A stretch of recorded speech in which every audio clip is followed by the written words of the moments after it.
Well, gosh, I'm supposed to keep talking. What should I talk about? Let's see. This might be a good time to transition to something that I would like to talk to everybody about. Maybe we'll talk about it now. Maybe we'll talk about it in like a half hour. But our next sermon series that's coming up in just this upcoming Sunday from today when we're recording, we're going to be starting a sermon series which goes all summer long. And the sermon series is called Forgive. And Ryan, you're back. I am back. Yeah, I wanted to get to what you're talking about now, so keep on rolling. So I was teasing the sermon series. We'll have to go back to the rest of Sarah's questions, but we'll jump into this one right now. Okay. So, well, that was the only two that she had. Okay. So you talk about that, and our special guest is going to come in here in a little bit. Oh, good. Yeah. Good. I was kind of hoping you'd do something like that. Yep. So the sermon series, we just finished up a sermon series called "Won't You Be My Neighbor?" And Ryan, I want to see. Did you notice my shoes? I did. Yeah, they just came in. I like them. These are actual Mr. Rogers brand tennis shoes. The shoes that he would change into. What brand is it? Sperry's. And okay. I didn't know anything about them. Sperry's don't make basketball shoes. They don't make soccer shoes. I think they make boating shoes. So I'm like a nautical guy. Yep. But those were the kinds that he put on. They were called Sperry Captains or something. They don't make them anymore. This is the closest thing. They're called Sperry Retros, and they look just like Mr. Rogers shoes. Nice. So, and are they comfortable? No. I'm used to wearing like cross trainers or workout shoes. Yeah. And they're usually super light. These are a little bit heavier and feel a little bit more like I imagine I'm walking on like a boat, like a hard surface. Ouch. So yeah, they're not so much workout shoes. They're more kind of just casual everyday shoes. They're not walk around Disney for 8 days shoes. I don't know how Mr. Rogers could do it, although he was wearing penny loafers before he put these things on for the kids show, and he did a lot of sitting, if I recall. At Mr. Rogers' Neighborhood. He did, yeah. So no, but I like them, and I think the more I wear them, the more I'll get used to them. Yeah. But. Yep, I like that. Talking about loving your neighbor and doing things like that. So next up is forgiveness. So next up is just called Forgive. Forgive, okay. And it's based off of a book that was written by the late, great Timothy Keller. Yeah. I found this out about, if you don't know who Timothy Keller was, he's a guy who started something called the Gospel Coalition. He's as far as like biblical and, it's kind of sad in this day and age, and this is kind of what the book Forgive talks about, but we live in such a polarized culture where even your Christianity can be judged as too left or too right, and sometimes that means too far left biblically, like too liberal with the Bible, or too conservative, too fundamentalistic. But it also can mean that associating a preacher with their politics as if you're too right or too left based on American politics and the things that you say, because everything has become so polarized. Yeah. And Timothy Keller is someone that you could easily say, this dude's pretty moderate. Uh-huh. Like he's pretty centerline in that he offends everybody on every side, whether you're left or right. Well, if you read the Bible and you don't get a little bit nervous and start tugging at your collar, you're not reading it honestly. Well, and honestly, being Lutheran and being raised Lutheran, I think center middle of the road is probably a good place to be. It's very much where I am at. Mm-hmm. In that, I think when Lutherans become too liberal, they lose the plot, and when they become too conservative, they lose the plot. Timothy Keller was raised Lutheran, and ended up becoming a pastor, I believe, in the Presbyterian Church or the Reformed Church, in a big church in New York. So you think about the context of where he's preaching and so on. He's written tons of books, and every book that I've read from his, I've been like, and I'm very critical of theologians. Sure, yeah. And in his case, I've been pleasantly surprised every time. I'm like, this guy's practically Lutheran, and in a good way. And so his book, Forgive, is something that I read, that we've been reading, a few of us on staff, and decided, you know what? This time, after we've talked about loving God and loving neighbor, won't you be my neighbor? Let's talk about forgive. What is it? How do I do it? Why should I do it? Yeah. And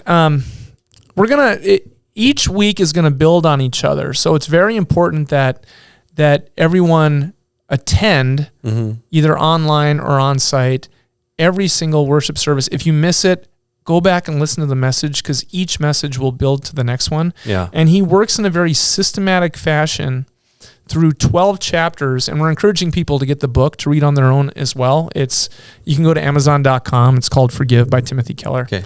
And that starts this Sunday? That starts this Sunday. This Sunday would be the, what, the 11th? I had to look at my watch. Yeah, June 11th. June 11th, okay. And we're going to go all summer through this. So it's going to, and it's, here's what I wanted to talk about and why this is so prevalent right now.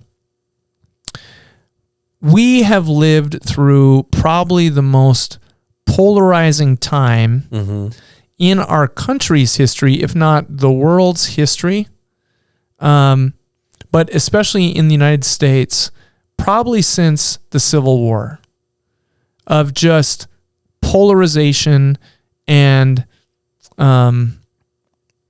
this time of demanding atonement from whoever offends us, with no option for forgiveness. Yeah.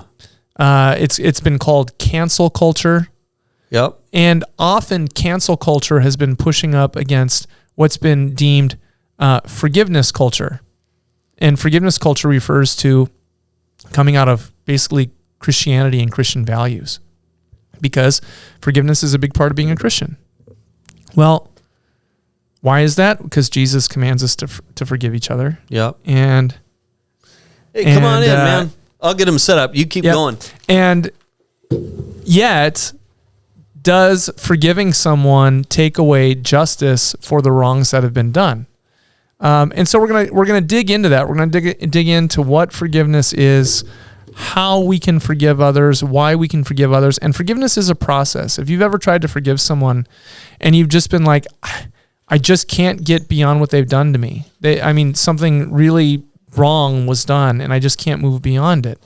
Understand that forgiveness is not something that happens spontaneously right in the moment. For some people it does, but often forgiveness is a process that takes time. And again, we're going to talk about all those things. We're going to talk about basically what's going on in our world today. Okay. In our culture. So and how many weeks? Like 8? 12. 12 weeks. Yeah, all summer long. Nice. All summer long. And yeah, if DJ, you mentioned it, I love that Mark just cuts out the sermon. So if you do miss a week, you can go back, you can get caught up really quick. Yep. And you can follow right along if you're waiting to get the book or whatever. So yeah, that'd be great. Yep. And again, the things that we've been experiencing, if you think about going back to as far back as 2001 with 9/11 and moving forward, we've become more and more a culture of grievance, demanding atonement from others, a pound of flesh, but with no option for forgiveness. Yeah. And so you think of like social media and something that you may have stupidly put online on Facebook or something, you know, Instagram 10 years ago, you may be a completely different person. Right. But someone can go back, find that, and try to ruin you because you're not morally or ethically speaking in the direction of the loudest group out there. Right. That's because of a removal of being gracious and forgiving to one another. Yeah. And demanding your pound of flesh, as if justice and forgiveness are in contradiction with each other. Yeah. But what we learn from Scripture, what we learn from the Bible, what we've learned from things like Martin Luther King and the Civil Rights Movement, as compared to maybe the direction of the current civil rights movement, the Black Lives Matter movement since 2014, is that there's not a whole lot of room for forgiveness there. Right. And that could be justified in some ways, maybe in others not, but justice and forgiveness are not antithetical to each other. There's a way to have both. Yeah. And where do we learn that? Well, we learn that through the Scriptures. We learn that through the commands of Jesus, the call to forgive. Yeah. Forgiveness is not a get out of jail free card for bad people. Right. It's something much more than that. Yeah. Justice balances that out. Yep. So anyway, these are the things, these are the topics that we're going to talk about, and hopefully we can discover forgiveness together. Yeah. There you go. Atonement.live, YouTube, search Atonement Fargo. All right. So we've got Grant. Can you hear everything okay? I can. All right. Keep that thing about a fist's width away from your mouth. We got to give Grant a cool nickname. Yeah. We can't just say his name. Like we cover up everyone that we talk to, we kind of cover up their actual name and give them like an alter ego, an alias. Yeah. So, yep, you can pick a nickname if you want. I mean, you already called him Grant, so we got to that's stick true. with that. I think we just rolled that. Too late. How about it's too late. How about the OG, the original Grant? The original Grant. I like that. So sorry, Grant. This was impromptu. We saw you in the hallway, grabbed you in here. How are things going, man? Things are good. How are you? Good. Going into senior year next year? It's crazy. Yeah. Do you already have senioritis? Like, are you already counting like 240 days till graduation? Well, that's kind of what it was like. I saw all the seniors. I had some of them in my class, and I'm just like, oh yeah, I'm ready to get out of this. And then I realized, I got a whole nother year. You got a whole nother year. What are you looking forward to in your senior year? Not class. Okay. Definitely football and baseball. I'm Okay. looking forward to my senior season. Are you someone who plays baseball year round or just for school ball? I normally would be, but this year I'm not. Okay. It's just baseball. Summer baseball is a lot. Oh, especially around here. I bet. Travel ball? Yeah. Legion ball is a lot. So what are the sports that are year round? I know baseball is. Hockey Is year round. Is it really? Oh yeah. I didn't know that. There are hockey. There's summer hockey programs. There's spring. There's fall. There's winter. It's baseball, hockey. Well, baseball. Soccer's year round. Yeah. You can't really do baseball in the winter though. What about? Well, that's true. What about tennis? Can you do tennis year round? You probably could. Courts Plus has Courts indoor. Plus. You can do stuff like that. Do they do wrestling year round? Yeah. Do they really? There's like summer camps and like summer. Oh, like, sure. There's like teams outside of high school. I know. So there are like clubs for Yeah. these different. What about curling? Huh? Got a Well, curling club in town? there's FM curling up on 19th Avenue and 10th Street. So it's very easy to just be a one sport or one activity Oh yeah, person, right? Yeah. Is playing two sports at your level, because the schools you're in the Fargo Moorhead School District. Yep. Full disclosure, you're not in the Fargo School District, but Be a lot cooler if you were. that's right. Anyhow, you're actually go to the school that always beats my school. But is it out of the ordinary at your level to be playing more than one sport? I wouldn't say it's out of ordinary because there's definitely like a lot of kids that do, but there's like also a fair number. It's probably like equal, honestly, that just play one sport, especially since we have the numbers we have. Yeah. It's like you don't need. It's not like a Class B school where you need the Oh, three-sport absolutely. athlete Absolutely. that's in FFA2 and all that. When I lived in Cooperstown by 4th grade, I was playing 4 sports. Yeah. When I moved out to Washington State, by the time I was in 9th grade, I was down to 2. Yeah. Yeah. And by 10th grade, it was down to 1. Exactly. So Yeah. It's just like there's no need for there's so much competition to be able to be competitive. Yeah, that too. And so these kids are, or including me, these kids. These kids these days. Yeah, these kids. They're focusing. We're focusing more on like one sport because there's no need to branch off. So you find the sport you're best at and probably stick to that. That's probably the most common. Yeah. Are you? And you are. Let me ask this, because I thought I was right. Let me double check. Are you Cheyenne or West Fargo? Cheyenne. That's what I thought. Okay, that's what I thought. So you're going to Portland this summer. I am. For the mission trip. Yep. Do you guys know what you're doing yet? I haven't heard what we're doing. But They've outlawed the dance clap or the church clap. No Why? dancing. No dancing. All you got to do is stretch. You ruined it. So now all the pietists are like, no dancing, no playing cards, This is like Footloose now. Yes. No dancing in church. no dancing in church. Not for Ryan, at least. I'm not there quite yet, but I will be. I'll be back. Are you gonna bust a move? Well, maybe eventually, but not right now. Right now, I'm just trying to work up to jogging. There you go. The problem was he did literally bust a move. I did, yeah. And it's on video. Oh, That's the craziest part. And it sounds awful.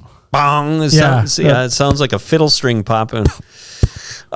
So this is your second mission trip, right? Yep. Okay. 2-year letter. Yeah. Last year was your first one where I had the infamous rupture of the. I helped you to the car. I know you did. Yeah. So that was your first mission trip. Yep. So talk about that a little bit. You hadn't been on one before. What was the appeal last time? Was it Alaska? I mean, you can be honest. This is a safe place. Well, if I'm being honest, the ability to, or the opportunity to go to Alaska was kind of hard to pass up. Sure. So that's like what stuck out to me, but I'd always wanted to go on a mission trip, but it was kind of like either baseball or something in the summer or something came up that always didn't like held me back. So I made plans earlier this time and went to Alaska. Yeah. And so now you're going to Portland. And in Grant's defense, I mean, we're the ones who offered Alaska. It's not like we were saying we're going to Devil's Lake.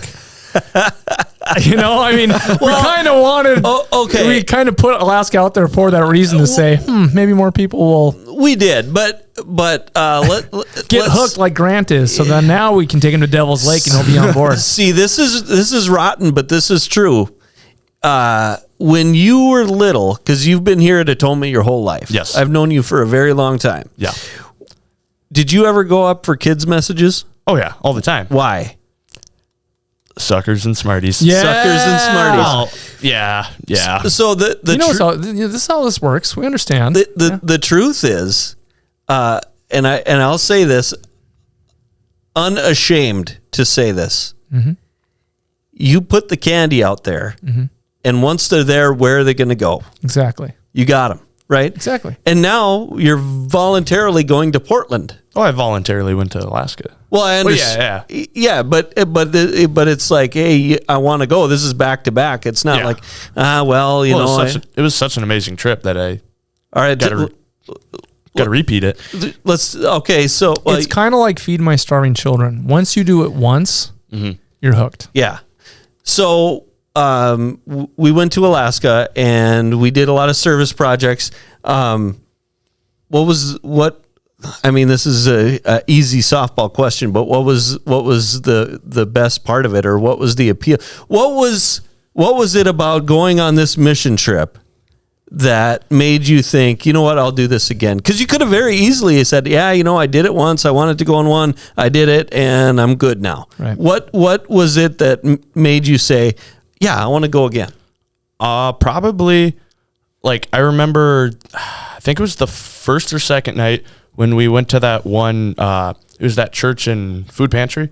Yep. And they had that meal with all that, what was it, Texas Roadhouse. Yeah, where we were serving. Yeah, we were serving people. Their volunteers. Yep. Yeah. And I think it was you and me went around talking to like some of the volunteers, and it was just hearing their stories and hearing how they got there and what they do to help and why they help. It was just the connection you would make with people was just probably the part I wanted to experience again. Yeah. It's about the people, and that's what the mission trips are all about. Is, there's and I'm not on staff anymore, and so this was just my philosophy when I was on staff was we can fix houses here. Mm-hmm. What I wanted to do when I was on staff was go places where we could interact with people and learn their stories and have the kids see how people outside of Fargo and West Fargo and Moorhead live and the struggles that they go through. Even when we went to Minneapolis, I think there were only 5 of us on that trip, or 5 students on that trip. Mm-hmm. Every one of them had been to Minneapolis. Right. But they hadn't been to this Minneapolis. Right. And I think that's important, and that's really cool that he just touched on that going to talk to people was one of the things that drew you into going again. Yeah, and I remember we did that once. I was on the crew that went out and talked to people, and then I was stuck back at the church helping clean out their shed they had that was quite dirty. Yeah, it's crazy. I'll probably feel that in like 15 to 20 years. Yeah, there was definitely something in there that we should not have been inhaling, but That's called the delayed death touch. Yeah. and then the next day we were cleaning that one hill, that all the brush off that one hill, which was a task. But it was like everybody would get back to the church at night and we would hear the stories, and it was just like, dang, I wish I was on that crew out with the volunteers out in, like, not the streets, but in the shelters and stuff, talking to people. And it was that's kind of what drew me back is, like you said, the people. Yeah, going out to see that. What do you think you learned? And it doesn't matter what you learned about other people, what you learned about yourself, what you learned about the other, the other students here. I don't want to call them kids, but there's always that temptation. The other students, or you can answer all of that. What stands out to you as what you learned on that trip? Probably the biggest thing is not how to interact with other people, but like how to understand other people and their situation and where they're coming from, and like care for people in that sense, in like communicating with people, like caring for, they came from this, and then really taking in everything and trying to process that. So really seeing them. Yeah. It's almost like what we talked about earlier. Isn't that Ryan? crazy? We didn't set this up. Nope. That's funny. Yeah. So going to Portland, don't know exactly how long is it? Is it about the same amount of time? About a week. I think it's either the 8th or the 9th. The 8th, I think you guys are coming back on the 14th. Yeah. Of July. Yep. Yeah. Okay. So that's another. That was your first plane ride too. That was my first plane ride. Oh, wow. And what a plane ride to have a first. That was probably the coolest thing I've ever seen, is the mountains from the sky. Yeah. Yep. And it was a lot of them because, flying from Minneapolis to Alaska, there was a lot of mountains to see. Cross over the whole Rocky Range, pretty much. Yeah. So, well, I was going to ask a question. So you've never been to Portland before? No. Do you know anything about Portland? They have mountains. They do have mountains. They have mountains. And ocean. And oceans. Yeah. Portland, it's got a port. Yeah. It's got a port. Are you a fan of any sports gear? Oh, Nike. Nike's from around that area. It's from there. It's actually from Beaverton. Yeah. Was its main base. Really? But the first Nike town, if you've ever been to a Nike town anywhere in the world, I think they had one in Mall of America for a long time. They may still have one there. I'm not sure. But that was a big deal when I was a kid because I lived in Seattle, is going to Portland. We drive down I-5. It wasn't nearly as far as coming from here. But if you went to Portland, we always had two places we had to hit. We had to hit the old spaghetti factory. Uh-huh. Have you ever been to old spaghetti factory? Not. Have you ever been to the old spaghetti factory? Okay. I don't know if that's still a chain anymore either. I don't know. You hit that, and then you go to Nike Town. That was a big deal. Okay. Not such a big deal anymore. But Interesting. So what are you hoping to get out of this one? Kind of the same thing, trying to see people, like as in, like, past their initial interaction. But trying to grow my faith along with that. That's one thing that did happen in Alaska too, is just the overwhelming beauty and the whole experience of the mission itself helped grow my faith. And yeah. So just try to build on that. It's really cool. We went to church there. We did. And so I don't know how often you go to other churches, but how was that experience? It was good. It was amazing, honestly.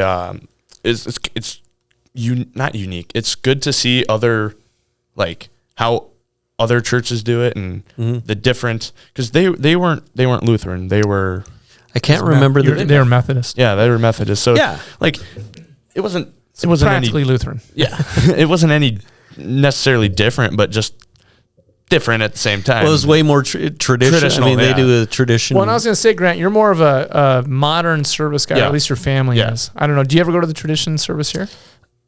Nah, not really. Yeah. Like Christmas, Yeah. we do. Well, I imagine the it. service you went to is probably more traditional than, I mean, ours is more like a blended Yeah. contemporary traditional service. We could still, you can still, well, I shouldn't say this for a fact. Maybe they take their YouTube videos down, but theirs was on YouTube, so you can go back and watch it. And behind their stage and everything, you had a perfect view of Denali. Yeah. It was amazing. Yeah. Okay, So- I did see that.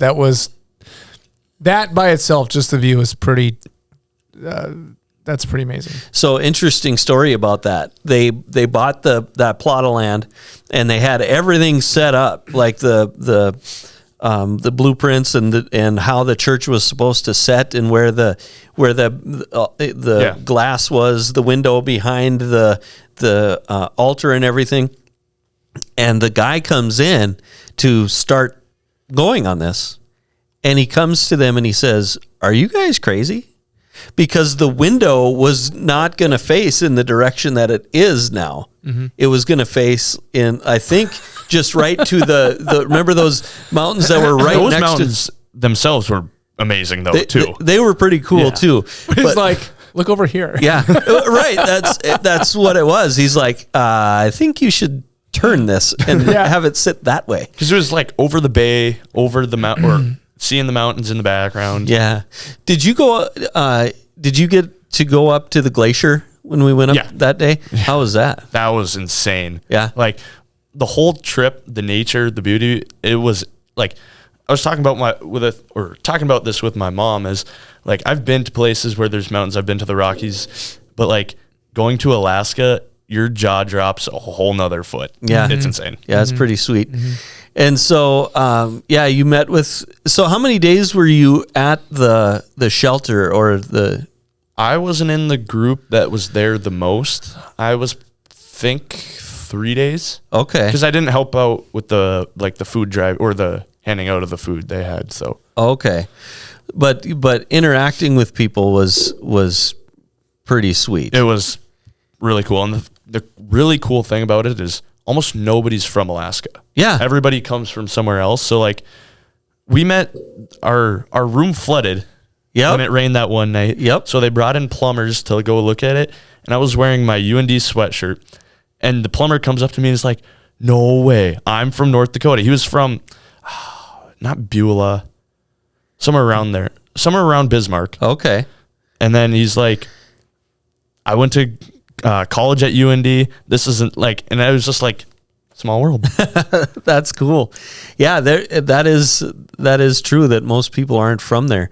So, what do you think in doing that? Did that shape like when I went on my first mission trip? I was like, I'm addicted to this now. Like, I need to figure out how to go on my next mission trip. That's instantly what I thought when I was even there. Yeah, it's a really cool feeling, and so like now you're going to be graduating next year, so you're going on a mission trip coming up in a month, and then you're probably going to have the opportunity, if you want it, to go on a mission trip next year.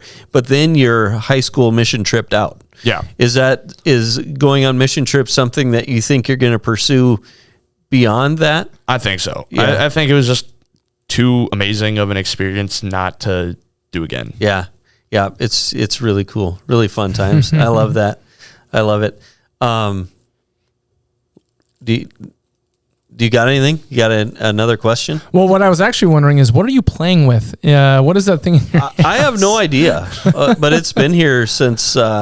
It's like a wristband or forever. something. No, it's like a Velcro thing. We might have even used it to tie all the cables together for our little podcast machine. Oh, I see. Yeah. So I wanted to ask Grant. He's now one of probably our newest member of the Atonement staff. How's it been working at Atonement? Love it. Yeah, it's the best job you could have for a first job. Wow. Now that is an endorsement right there. Because like if you need to come in, like I started during baseball season, so we had games.